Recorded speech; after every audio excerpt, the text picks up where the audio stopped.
If you're going to end the regular season for high school basketball, why not go out with a bang? One of the biggest rivalries renewed last year adds another chapter as DeLaSalle and Minnehaha Academy do battle. We have a girls-boys doubleheader coming your way. The girls will go first, and it features a pair of defending state champions. Hello everyone, I'm Mike Peden, and joining me is Cretin-Derham Mall head coach Crystal Flint. Crystal, you saw DeLaSalle last week, defending 3A state champions. They brought back just about everybody, and one reason why they've had so much success over the last couple of years is that stingy defense. Yes, they were actually clicking on all cylinders. They pressure teams, they're scrappy, they get out and they run the open floor. And surprisingly to me, I mean, I know they have some three-point shooters, but they were all knocking down shots. And they've got three kids who can knock down shots with impunity. NJ Weems, Tri-Metro Conference Player of the Year. Kiani Lockett, Sydney Runsewe. They all average double figures in scoring. And that balance has allowed DeLaSalle a plethora of weapons, no matter who the opponent is. Yes, it does, because, you know, we went into the game concentrating on Runsewe. And, you know, others started getting hot. And so, you know, we tried to change up our defenses and nothing seemed to work. So when you have a good inside-outside game, although NJ Weems, she struggled a little bit. She was in some foul trouble. But, you know, they just, whoever they brought in, there was no letdown, no drop-off. And that is a recipe for success.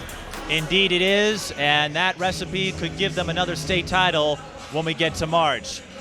Minnehaha Academy, you haven't seen them this year, but you know a lot about rivalries, being a part of one with DeLaSalle. For the Red Hawks, how do they go into this game? What is their mindset? Well, I think they just want to, you know, like every other team, take care of the ball, because DeLaSalle is dangerous when they pressure you and you give up the ball at like half court. So I'm sure that they want to take care of the ball, and then I know they want to perhaps slow the pace down.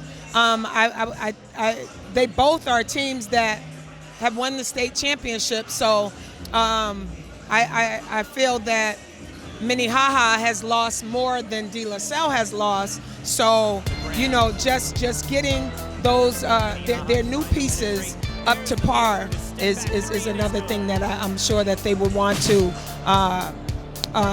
be able to combat, and not just put everything on Maya Curtis's shoulders.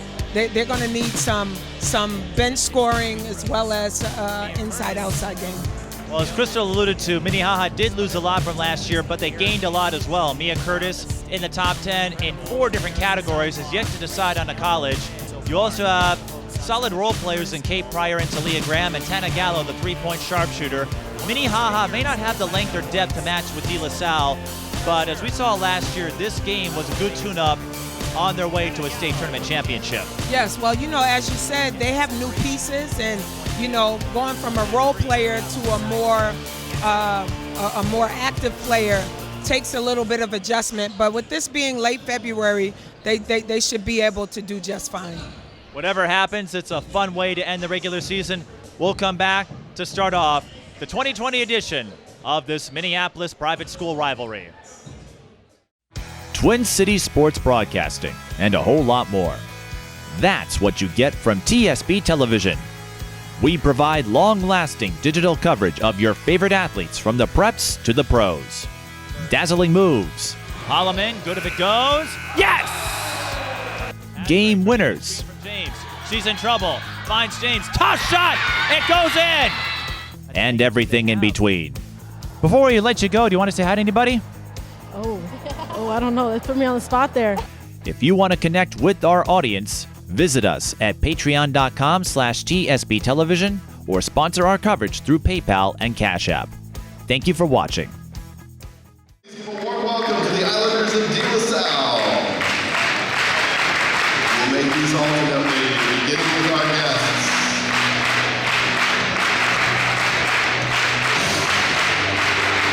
For the Islanders, first up, sophomore guard number 2, Savannah White. And for your Minnehaha Academy Red Hawks, first and forward, sophomore number 2, Talia Graham.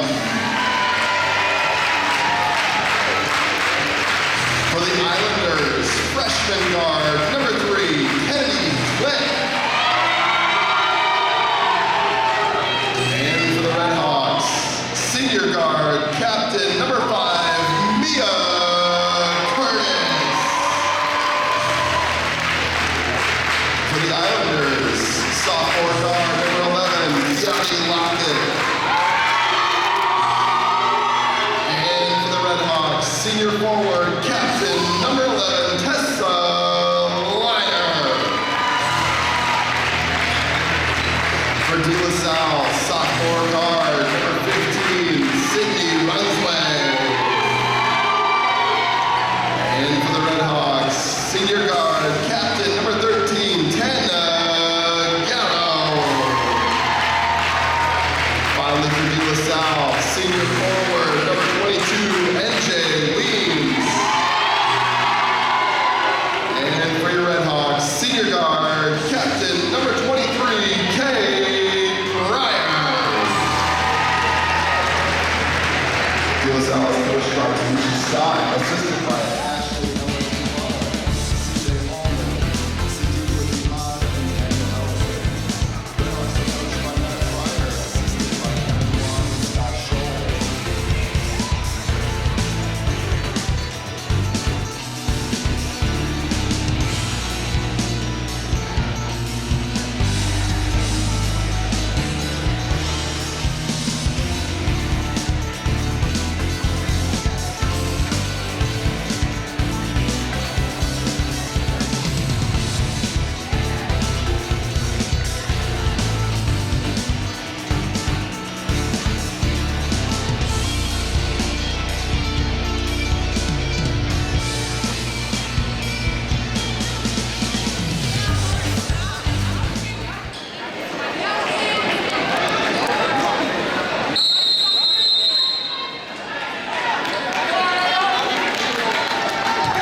Weems heads to the free throw line. Foul's called on Pryor, her first.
31. Foul's called on Curtis. That'll be her first.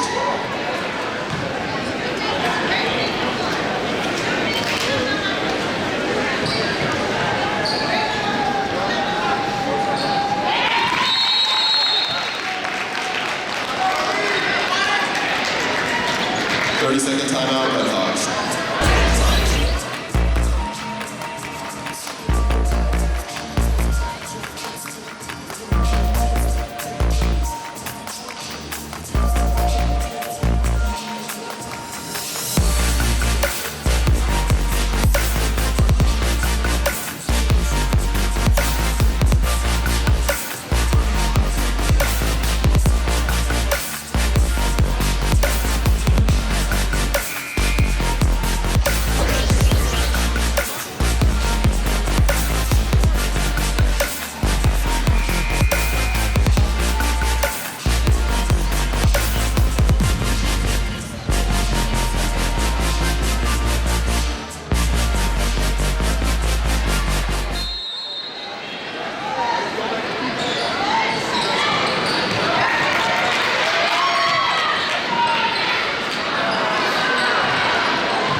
2.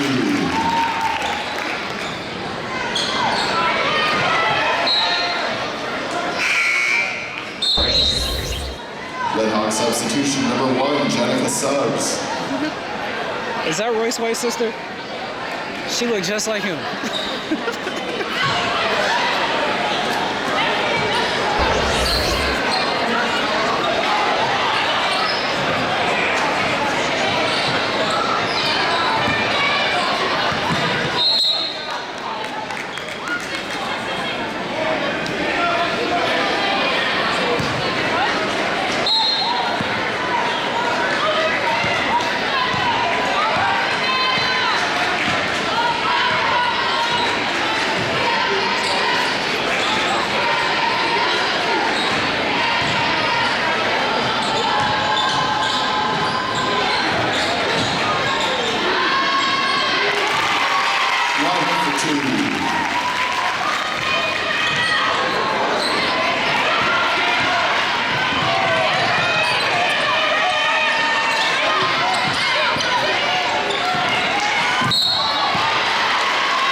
Foul's called on Weems, that's her first.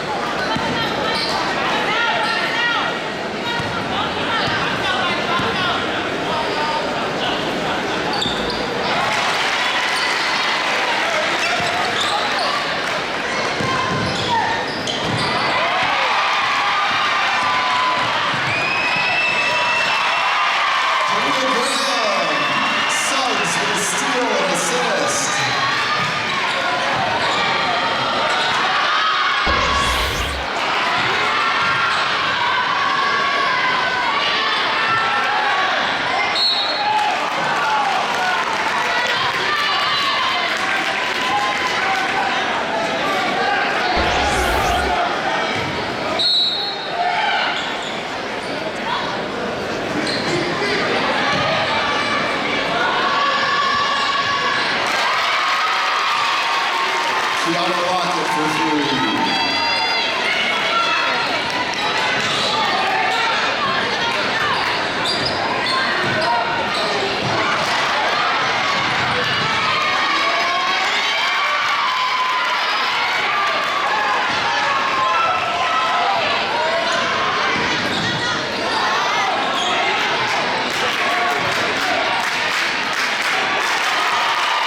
NJ Weems.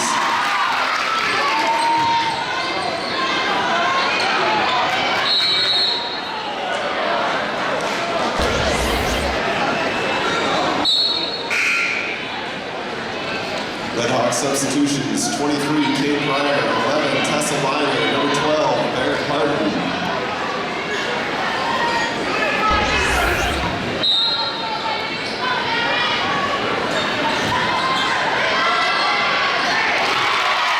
Kiani Lockett for 3.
table up top near the concession stand.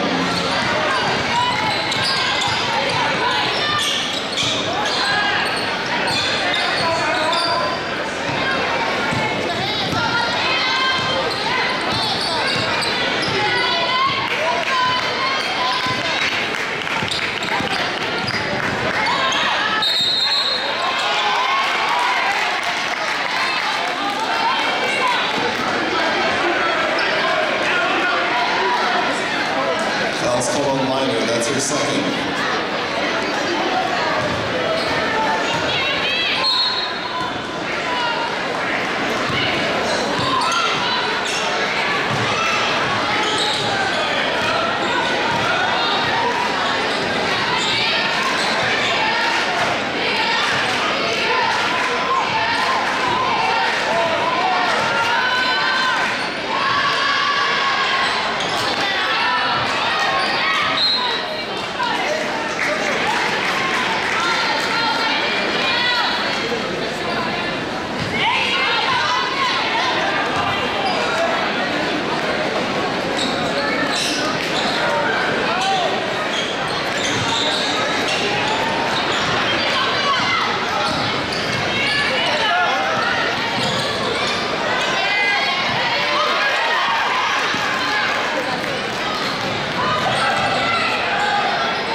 Runsewe for 3.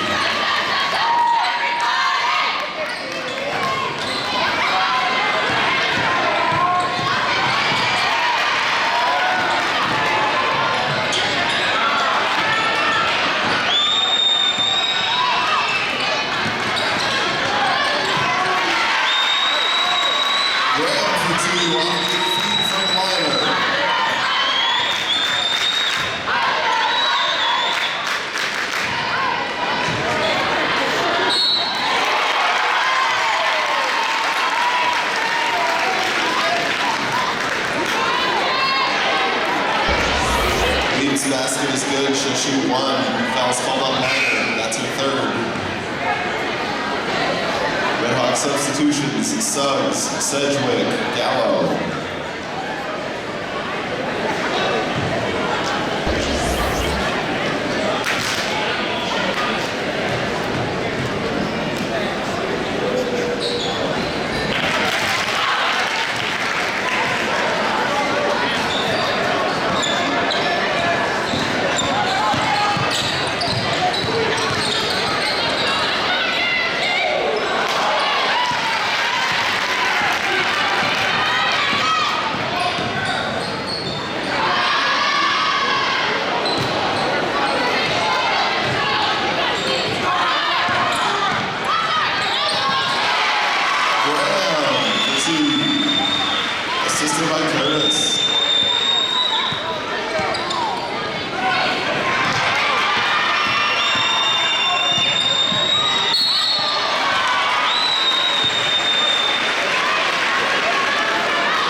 Weems for the Islanders.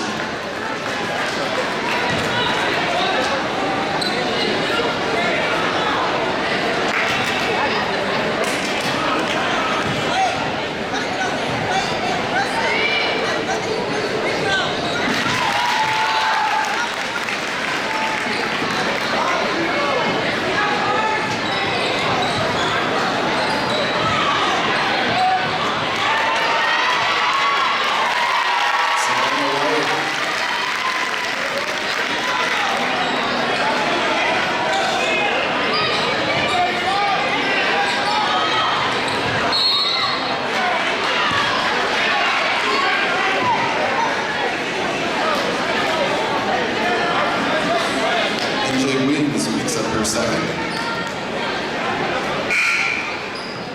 DeLaSalle substitution, number 3, Kiani Lockett.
For DeLaSalle, number 11, Kiani Lockett.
Substitution, number 10, Peden Sedgwick.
Twin Cities Sports Broadcasting, and a whole lot more. That's what you get from TSB Television. We provide long-lasting digital coverage of your favorite athletes from the preps to the pros. Dazzling moves. Holloman, good if it goes. Yes! Game winners. James, she's in trouble. Finds James. Toss shot! It goes in!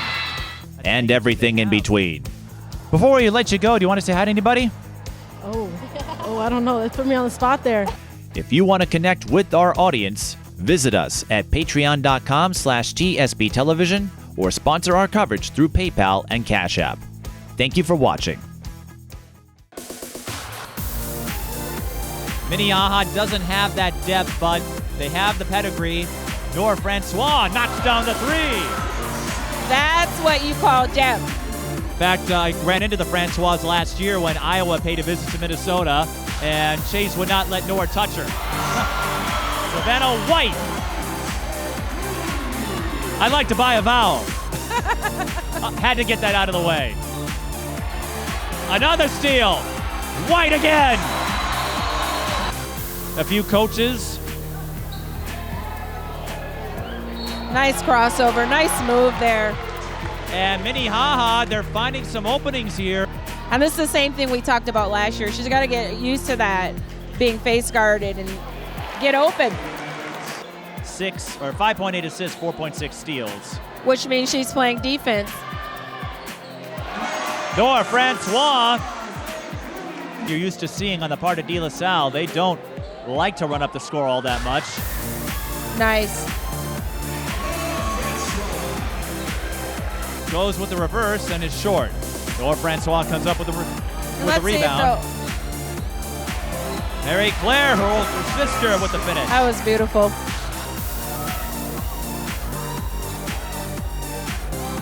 That's love. What a move. Mary Claire Francois gets the hook to fall, and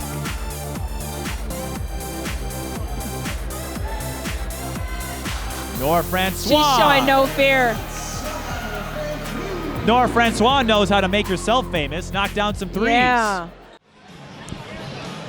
Mike Peden and Crystal Flint back with you at Bergstrom Court as the second half of the girls portion of our doubleheader is about to start. DeLaSalle with a 48-31 lead over Minnehaha Academy. Kiani Lockett with 15 points to lead the Islanders. NJ Weems with 10.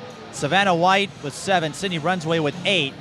Minnehaha led by Talia Graham with 9. Curtis and Gallo with 8. But Crystal, the story of the first half, DeLaSalle's defense and their athleticism overpowering Minnehaha. That 15-0 run, a big difference in the score. Yes, and I know we're not taking any stats here, but I would imagine that their turnovers are extremely high for Minnehaha Academy that transition into a lot of those points for DeLaSalle. Probably higher than they would like, but this is a friendly, and they're in separate classes, so if something happens, you don't have to worry about facing them in state. Yeah, this is a great, at the end of the day, it's a great tune-up game going into the state tournament because these are teams that you're going to face, even if it's not in your section. So it's a great tune-up, something to go back to the lab and work on for Minnehaha and DeLaSalle for that matter.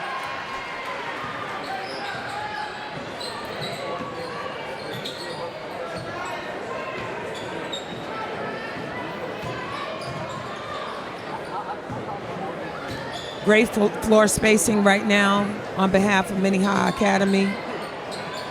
But those active hands of DeLaSalle, they just come out of nowhere. She thought she had a back door, and oh, we have an injury here.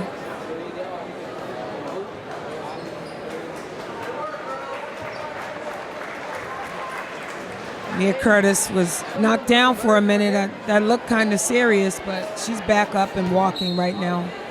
All right, you don't want to lose your top player. Going into sections, Minnehaha section QRF seeded. They'll get the 1, Concordia Academy will get the 2 as the crowd is filing in. A lot of standing room here in the concourse. I haven't seen too many use the auxiliary seats yet behind us. Yeah, those double dribble onto Leah Graham. Yeah, I think this is a better seat for them up high here than sitting down in those seats over there where you're looking behind people's heads. But well, they had to add those seats because of the demand. It was no different on Tuesday in the Minnehaha Eden Prairie boys game. Yeah, I can only imagine what that game, what that atmosphere looked like. I'm sure it was quite loud, and I heard it was pretty. It was pretty physical.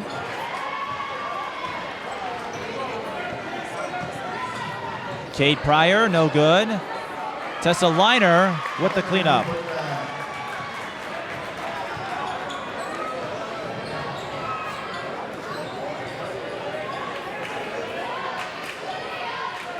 Runsewe for 3. Got to be able to get to those loose balls. If she's shooting 3, it's going to be a long rebound. That time, Savannah White is there to clean it up. Got to box out. Kennedy Click short arm that, but Savannah White was right there to get that layup, put it back in.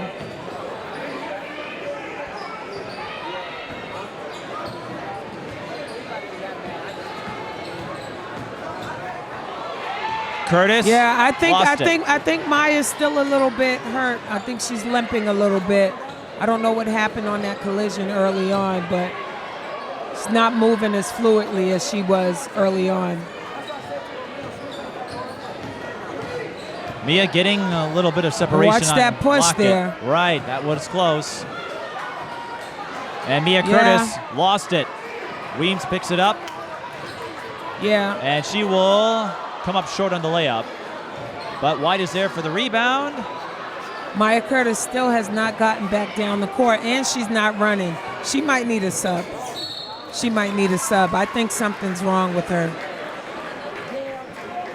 I don't know if it's frustration or an injury, but something is going on there because she did not, even when they got the steal, she did not make her way back down to get a fast break.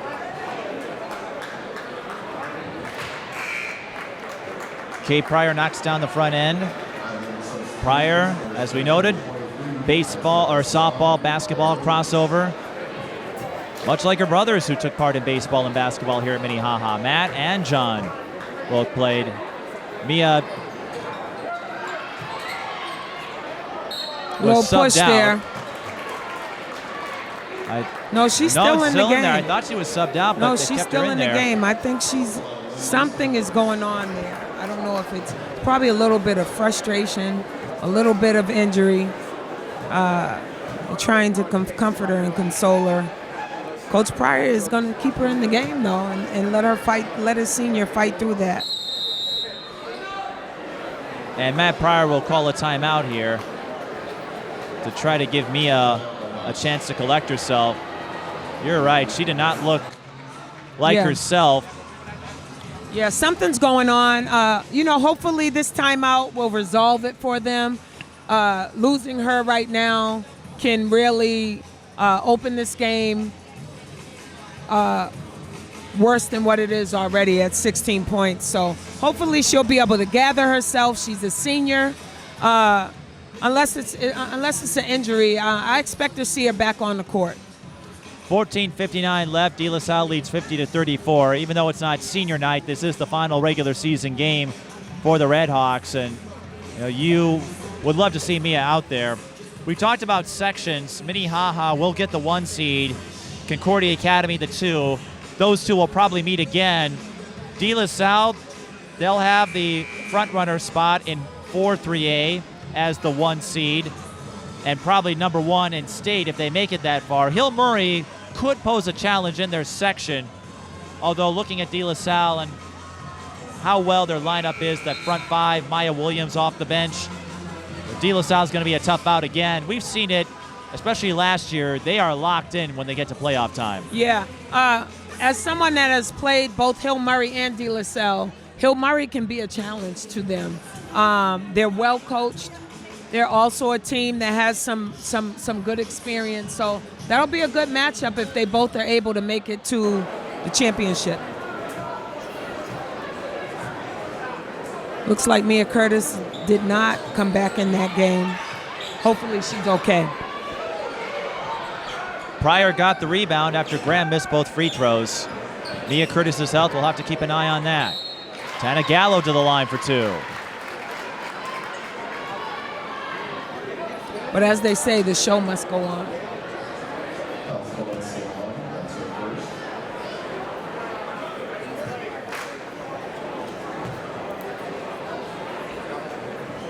Gallo knocks down the front end.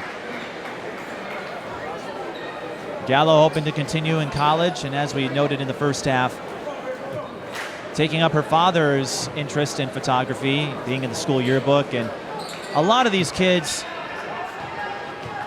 have that extracurricular involvement, whether it's other sports or other activities. I know at Cretin-Durham Hall, students take a day off, I think, each week for a service project. Yes, they do. Once a week, they'll go out and on Thursdays, and they'll give back to younger communities through maybe reading, or assisting teachers in different environments. And it's one thing that I really appreciate about the school is it's not something that you choose. It's something that they do as a collective class, and it's carved out of their day.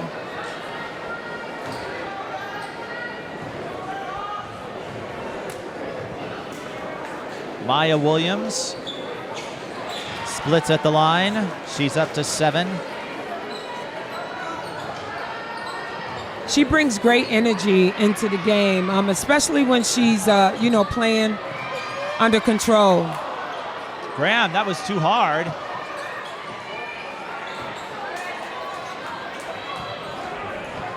You got to be able to connect on those bunnies, though. Absolutely. Lockett with the poke. Full head of steam to the bucket. Kiani has great pace, great body control, and then she comes back and defends full length of the court. And Minnehaha, they are attacking the basket here in the second half. They draw another foul. Yes, they are. And this is maybe a useful look for Minnehaha. Not that you want to play without Mia Curtis, but before sections, and if they go back to state, getting a chance to play a top-level team without Mia Curtis, that could be a primer. Absolutely, absolutely. At this point, you want to see what do other people have? Are they able to step in and fill that void that she brings? So someone else is going to have to score a little bit more. defend a little bit more, handle the ball a little bit more, distribute the ball a little bit more. So 18-point margin in favor of DeLaSalle.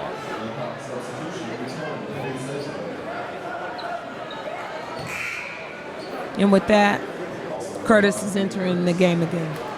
That's a good sign. Well, remember, Minnehaha, when they won last year in the 2A championship against Caledonia, Mia Curtis fouled out with about 8 minutes to go. Yes, she did. Pretty physical over there. And the Red Hawks still won it. So they know they can function. Now, playing Caledonia is not quite like playing DeLaSalle, but any experience you can get before sections will be helpful, because even if Minnehaha has an easy path until the final, you know once you get to that section final, the Sweet 16, if you will, that's when the games can get tougher. Yes, and at that point, anything can happen. You know, someone could get in foul trouble. An injury can happen. You just never know what'll happen, and you got to be ready for any kind of adversity. 13:34 left in the second half.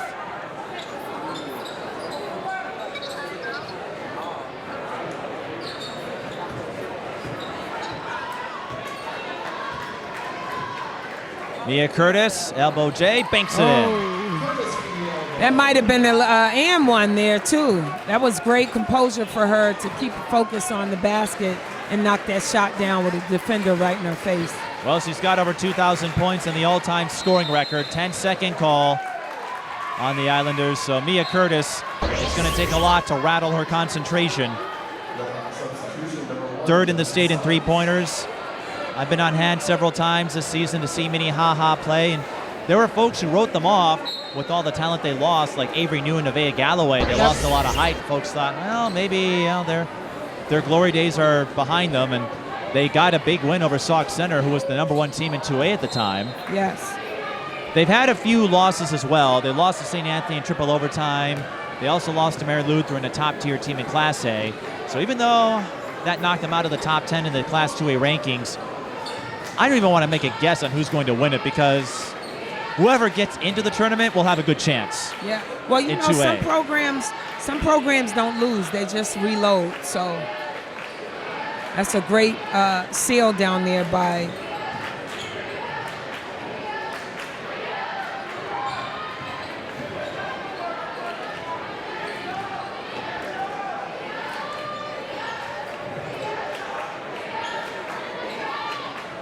DeLaSalle taking their time. great patience.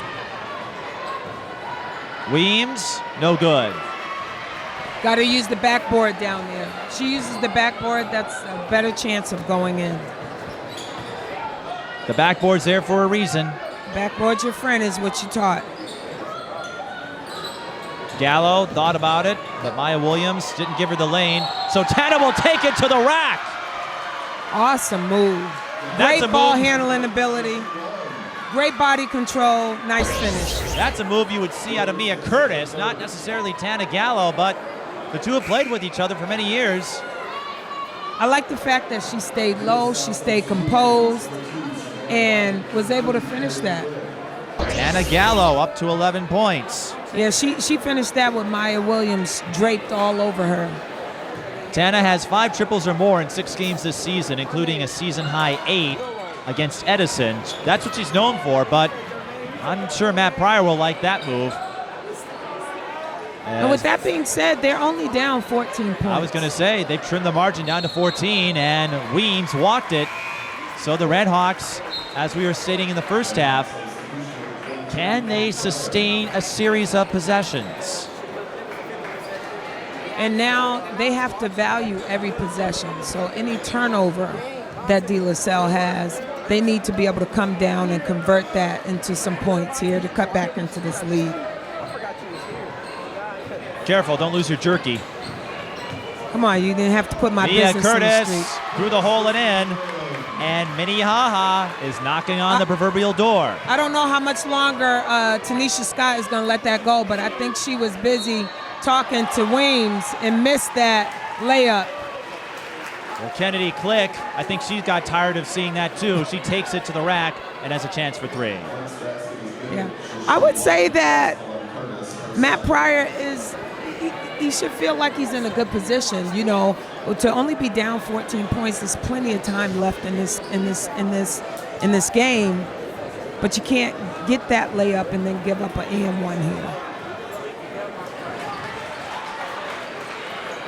Minnehaha is going to have to run off a string of stops to really make this effective.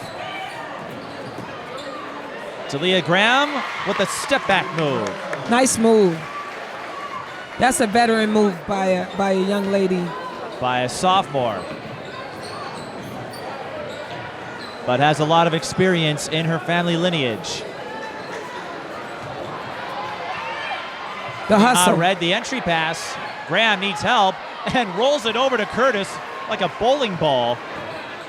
Curtis. Nice hesitation. A little bit short, gets her own miss and muscles her way in. Tough. That's tough. It's an 11-point game. It was That's a different toughness. story a year ago. DeLaSalle ran away. Minnehaha saying, don't forget about us. Another steal off an errant pass. Suggs, oh, a little too fancy. Nice try. And that might have been the lack of experience. And Tanisha Yeah. Scott has seen enough. She's calling a seen timeout. enough. Yeah, she's seen enough. 56-45. Minnehaha, they're making a game out of this, and even if you don't win, Minnehaha not expected to, so I guess in that sense, the pressure's off. You know, you don't have to worry about sections, but when you're the underdog, sometimes I think you play a little looser. Yeah, you do. I mean, they have nothing. Minnehaha Academy has, really nothing to lose at this point. They just need to come out right now and get a stop here and cut this to single digits. It hasn't been this close in a while, so. A 15-0 run by the Islanders made it 28-13. Now Minnehaha inching their way back, and this has been the story of all the games I've covered this week. When Park Center came back from 10 down to meet Maple Grove, and Blake came back from 13-14 down to beat Concordia Academy. As long as there's time on the clock, you've got a chance. I think we're years away from the Elam ending coming into play in high school. I think what's going to be important for Minnehaha right now is coming out of this timeout to get a stop, to get some momentum. But like we said, are they going to be able to sustain running up and down the court? Expect DeLaSalle to start pushing the pace again and try and get that lead up again. 56-45. Fitting song choice with Minnehaha trying to make their way back. And with 10:25 going in the second. Again, this is a statement win no matter what happens. Even though sections and conferences are locked up, Minnehaha co-champions of the IMAC and DeLaSalle winners of the Tri-Metro. And if DeLaSalle and Holy Angels meet again in state, oh, that would be fun. Well, Minnehaha isn't going to see a team quite like DeLaSalle in their section or in their class. So this is a good tune-up game for them. Same with Como Park. Como Park plays a similar style of ball.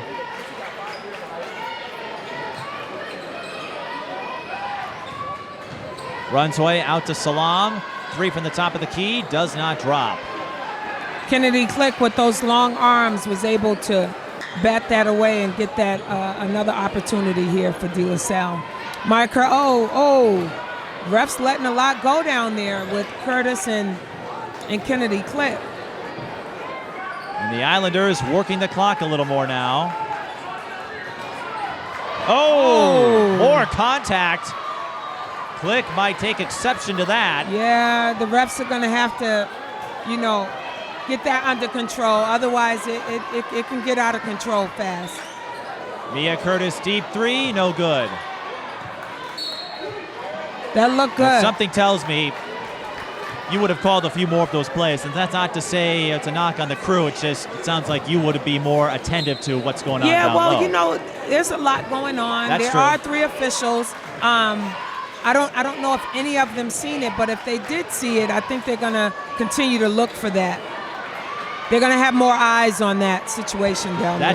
That's a good point. Sometimes you'll let a play go and see what happens. If it gets too aggressive, then you'll jump in and say, hey, that's enough. Yeah, and with that being down on DeLaSalle's end, I'm sure Tanisha Scott or one of her coaches is going to, say, watch that. Because I think there was some unnecessary roughness going on down there. But nothing, no harm, no foul, I guess, and we'll see here. Well, this is a woman who coached many state tournaments, including the 2014 3A state championship, so you've seen a lot. Officiated, You're right. Said coach. I'm trying to get there. Yep.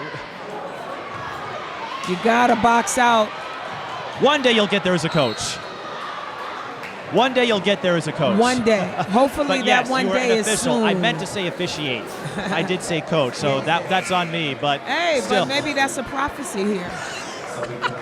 Hey, you never know. You're a little prophetic. You never know. Stillwater, they're not invincible in your section. Hey, there's still a lot. Hey, we're starting from scratch. That's true. Come next all Wednesday. 0-0. But I was going to say, you've seen a lot. That 2014 state championship went to triple overtime, so you did see a lot. Yes, I have. You saw 12 extra minutes.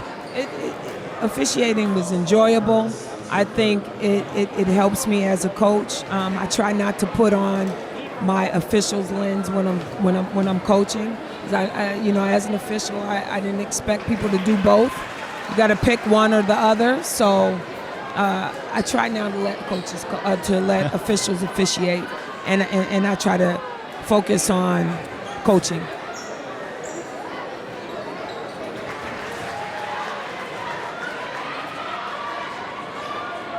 Since that timeout, DeLaSalle has scored 5 points, and let's see here what Minnehaha Academy is able to do. Mia,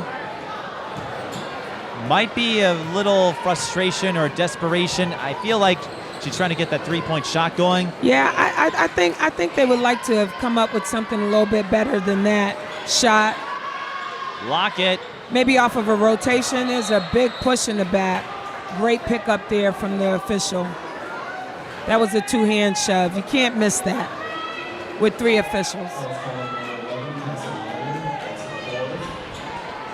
And that is the fourth on Tessa Liner, 58-45 in this friendly. These two were members of the Tri-Metro. Minnehaha moved out when the IMAC was formed, and took a while to get their rivalry restored. Awesome steal by Suggs. Awesome steal by Suggs there.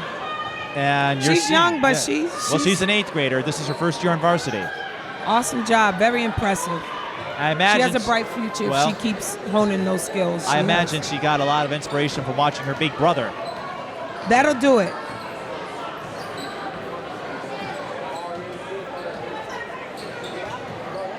And I know you'll be just a fan for the boys' game, but Jalen Suggs, always worth the price of admission, and so is Mia Curtis. Absolutely. I would have loved to, commentate with that game, but, I came as a fan to sit back and watch that one. I don't know how many other games I'll be able to see with, my own son playing and my team playing, so that should be a good game coming up. It was last year. Oh, I was at that game. I almost didn't get in. There was quite a few people that got turned around. Coach Tanisha Scott was able to get me in with it being at her home. It helps to have a friend in the ranks. Yes, it does. My own husband got turned away. Your own husband got turned away. Yeah, he looked at me and, I said, hey, I was able to get in. You weren't with me, so I took the opportunity, but it was an awesome game. Well, Minnehaha, game. They've got a little more space in their ranks. Kiani Lockett has just enough space to knock down the three. 61-47. Time is about to be of the essence. They can't give up three-pointers and expect to cut into this lead. Jump ball. The arrow favors DeLaSalle. Kiani Lockett tried to get a timeout, but it still worked in her favor. But that was great presence of mind to try and call a timeout. I think possessions are a little not valued as much, but each possession counts, even when you're up 14 points. With the style of play of some of the more athletic teams like Como Park and Hopkins, possessions are valued, but you're going to get another chance if you make a mistake. DeLaSalle, they don't floor it as much. Yeah. There's Suggs again. They do score 72 a game, and there's Mia Curtis. Jenica Suggs, she's been a defensive spark plug. Now, yes, she has. Scoring a lot, but that defensive asset will be huge next year. And that time, she just had the presence of mind to just stand straight up, arms up, and the ball just rolled off of her hip, which resulted in a turnover. On the other hand, Mia Curtis tried to do the same thing. However, she got a little more contact there. And Mia Curtis picks up her 4th personal foul. Free Excuse me, coming. I keep saying Maya. It's Mia. That's Mia. okay. This is your first time seeing them all year. Sorry, Mia. Mama Mia. Mama Mia. I won't forget that. And trust me, I've seen this young lady for years. That's okay. No love lost. I botched Makai Harut's name in a Maranatha North Boys game, so we've all been there. Earlier today at the Twin Cities game, I was getting Angel and Jade mixed up. Oh, that's not very hard. Well, they had similar hairdos, right? They play a similar Angel game. looks a lot like Morgan. Yes, she looks it. I made that comment too. Curtis to Graham for 3. Great box out by Salon. Awesome hustle play. Let's see. White will take it all the way for 2. Yes.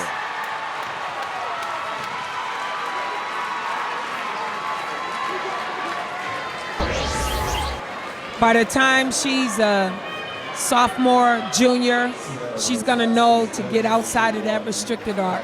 So again, she tried to challenge it. Unfortunately, she's in the restricted arc, and that's always 100% going to be a foul called on the defender. As we noted before, 2 years ago, would have gone the other way, but with that restricted zone, it has opened things up. As we said in the first half, it adds a little strategy to the game. Yes. As the crowd is getting larger, most, I imagine, are here to see Jalen Suggs and the Minnehaha boys team and how they answer back from a big loss to Eden Prairie, the #1 team in 4A. Yes. And that's an offensive now foul. that's different. Oh, it didn't take 2 or 3 years for her. The young lady corrected it right in the next play. Well, I was awesome saying 2 job. years ago when the restricted arc wasn't in place. That's what No, I meant. I just made the comment that in another year or two, she'll know to get outside Okay, of well, that in that arc. case, it took her 2 or 3 seconds. That's basketball IQ. What do we say? It's not making a mistake. It's how you respond to it. How you respond to it. And that's a I carrying call love on that Mia. she has not hung her head. She is still hustling. Any coach would love a player that can do that. And an 8th grader for that matter is very encouraging. Savannah White pulls up, no good. I don't know about that shot. DeLaSalle now can work it for a good shot. Burn some clock. Take care of the ball. And they are in the bonus. That foul will go against Tana Gallo, her first. And Both free throws teams coming are- for White. Well, both teams are in the bonus right now. Hopefully this doesn't turn into a free throw shooting contest. Well, DeLaSalle has a 17-point lead and more than likely has this locked up, especially with how they're getting after it on the glass.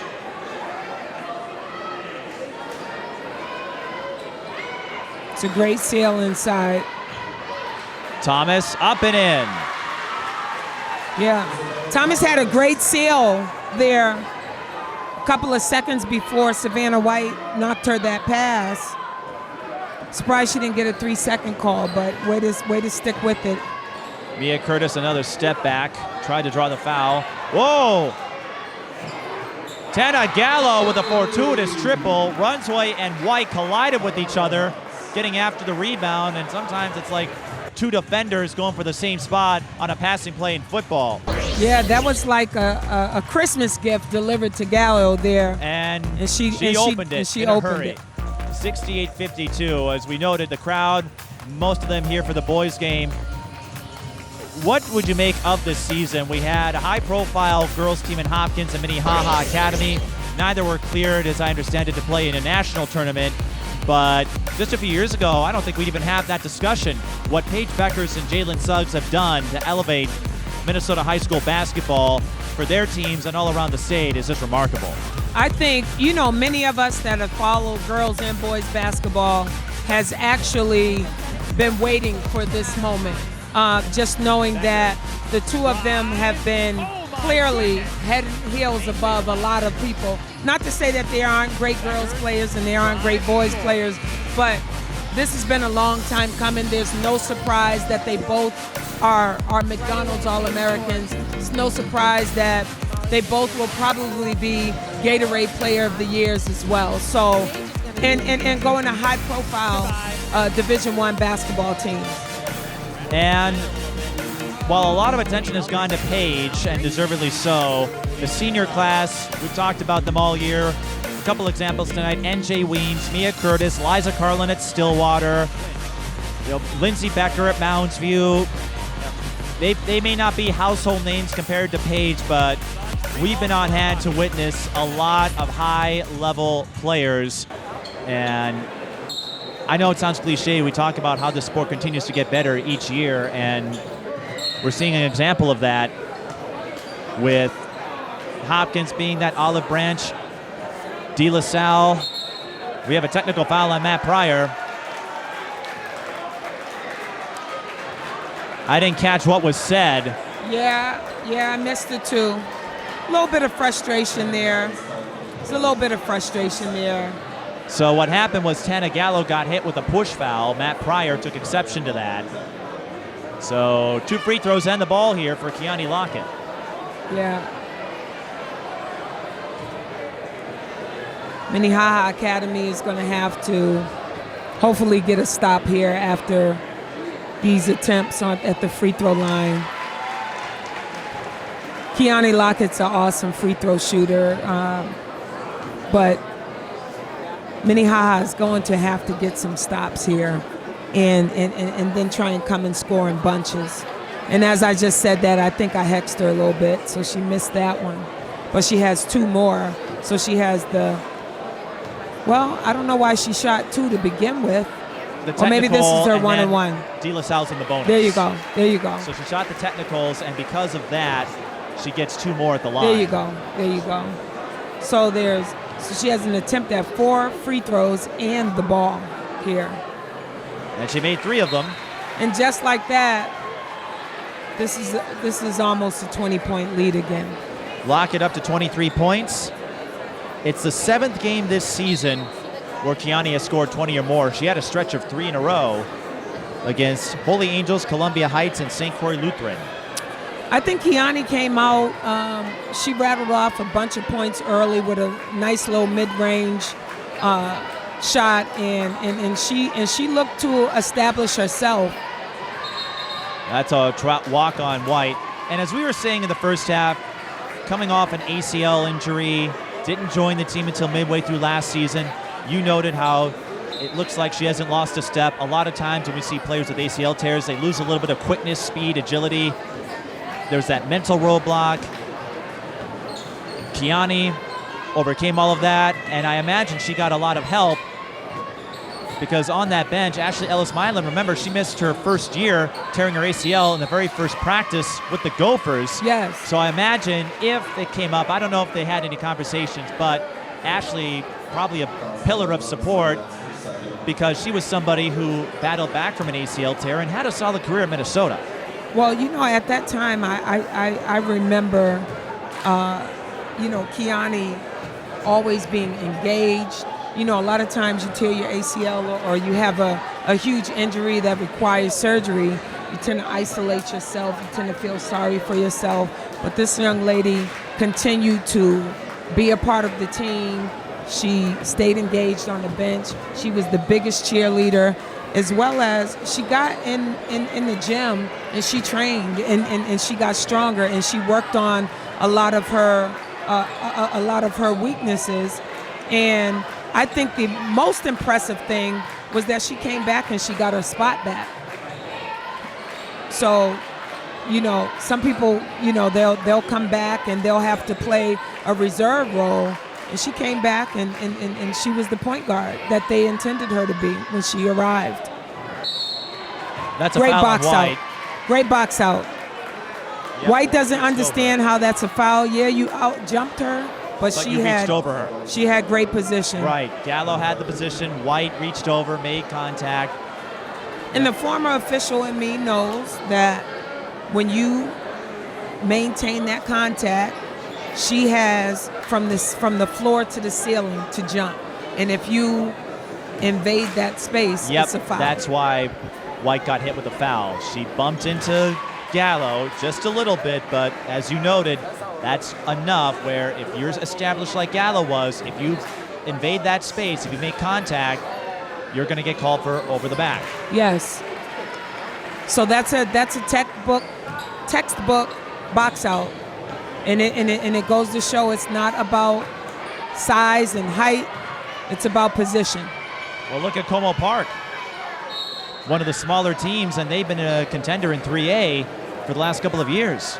Yes, they are one of the scrappiest teams that I believe we have faced outside of DeLaSalle. And we played them both within a couple of weeks of each other. Yeah, you played them close, but Como Park, yes, they did. They got the win, were able to slug it out. Yes, they did. Part of that new MLK doubleheader that Cretin-Durham Hall has put together. Yes, I really thought that was a great turnout for the event. We did a doubleheader. Our assistant coach, Tony Yazbat, you know, is mindful that, you know, I coach the girls team. I have a son that plays. And he talked about it, you know, let's have a doubleheader. And that was the best time that we could do it with a non-conference game for us. And they moved their conference game over from Tuesday to Monday. So I thoroughly enjoyed it. Not the outcome of the game, but the opportunity for, you know, a big crowd to come and see our game. Well, I know you and Alexis Gray Lawson had started a series over at North and wanted to continue it. I know Alexis did for sure, and a good way, I think, to rekindle that series. Yes, yes. You get to take part in a lot of rivalries with your buddies, Alexis Gray Lawson at Como, Tanisha Scott at DeLaSalle. Well, we have great friendships that we want. I think we have such a value in each other and what we do, and our kids are going to push each other, and we feel that it's going to be a great competitive game for both teams. And although that they've had more success at this point than I have as a coach, I feel that it's a great measuring stick for my young players. Well, DeLaSalle looks like they're going to hang on and pick up win number 21 this season, which will make it 21 out of their last 22 games. That's phenomenal to stay together and endure that. A lot of teams will fall apart with that. And expecting that great success and having that early failure. Mia Curtis will shoot two. And going back to what we said in the first half, the wheels could have come off after everything that happened in those first three games. Going through that low point, you lose NJ Weems for a game, then you get your butts kicked by Hopkins, and then you turn around. NJ scores 24 in what I imagine was an emotional victory over St. Michael Albertville. And since then, the Islanders haven't looked back. Yeah, and that's, you know, credit goes to the coaching staff in that, because Tanisha Scott and her staff did not allow their team to come apart. In fact, they stayed together more. They even lost Tanisha for a little bit in terms of coaching, and great job by her assistant coaches to hold the fort together until she returned. And here you have it. 22 games later, they're 21 and 1. One of their best seasons. And I think it owes to the chemistry as Thomas goes to the line for 2. It owes to the chemistry of the coaching staff. Tanisha and Ashley Ellis-Milan were longtime friends. Daniel Ellison, CJ Hallman, they all know each other, so they're not strangers. Kind of like how you have Tisa Mitchell, Brianna Edwards. Absolutely. Tisa, one of your buddies. Brianna, someone who you mentored and got to see grow up at North and Providence. I like to handpick my assistants. While people can apply, that's all fine and good. I look for people that share my desire for the game, for young people, and for them not just as basketball players. A lot of coaches look for basketball coaching minds. I look for both, and more important than anything is where we want to develop young women that are going to be productive citizens in life. So the basketball is just the icing on the cake. I go back to a story you posted on Facebook earlier this season where you relied on that, and I imagine DeLaSalle did that as well when Ashley had to step in for Tanisha in that Hopkins game, where you pulled a kid out because you didn't like, it was Sydney Jackson, I think. Yes, it was. And Brianna was paying attention, and Sydney was relaying some notes, and Brianna spotted that as well and said, hey, she's onto something. You put her back in, and Sydney Jackson came up clutch. Absolutely. I mean, I put trust in my coaching staff. I put trust in my players. So if we're not going to listen to them, you know, how do you expect them to 100% listen to you? So she made a good point. I thought we should have gone to a zone. She said, hey, we need to pressure this team. And we did it, and we were successful. So happy about that. Well, it's a collective. You know, Tanisha may be head coach by title. Matt Pryor may be head coach by title. You know, same thing with you. But like you said, you picked staffers that can identify with you, but not afraid to challenge you either. Absolutely. And Sydney Jackson is a senior as well. So I trusted her judgment at that time. And she's quite the track star. Yes, she is. She'll be attending Concordia University. Concordia, St. Paul. So, and blocks from her home. And kudos to all of these athletes, Kate Pryor as well, that maybe aren't going on to play basketball, but still do it for the fun of it. You get a chance to play for a state championship in the case of Kate Pryor, and for Sydney Jackson, maybe basketball isn't her strongest sport, but that senior leadership you spoke of, she's just as committed to basketball as she is in track. Absolutely. And I like seeing these young women, hone their skills at whatever high school that they go to. A lot of them, I see them the first time at my triple threat basketball clinic, and I'll have my showcase coming up, if you don't mind my shameless plug here. Hey, if you have a spot for me to cover it, I'd be happy to join you. Well, let's talk, because I'm thinking about doing it at the end of March, so we could. I'd like to get you on my schedule. How about Kiani Lockett, 25 points for the game high. Kate Pryor's three's off the mark. DeLaSalle, wire-to-wire win, not the runaway it was a year ago, but that 15-0 run in the first half made the difference, and DeLaSalle will end the regular season winning 21 of their last 22 games. Phenomenal. Great job. Great job. 21-4. Minnehaha will finish 17-8. Both will be the 1 seed in their section. 73-59 the final. Lockett with 25 points. White with 14. 21 points for Mia Curtis. 18 for Tana Gallo. And Crystal, it was a lot of fun to have you back. Thank you. It's been a while. It has been a while, and hopefully it won't be 3 years between the next game. Right. We'll try to get a word with a couple of DeLaSalle players at halftime of our next game. Crystal will become a spectator. And I'm going to move over a little bit. Well, I don't blame you, because it's DeLaSalle Minnehaha boys, and that's going to be quite the showcase. So stick around. If you're watching this on YouTube, we'll have the second game of our doubleheader shortly. Well, I want to say thank you, too.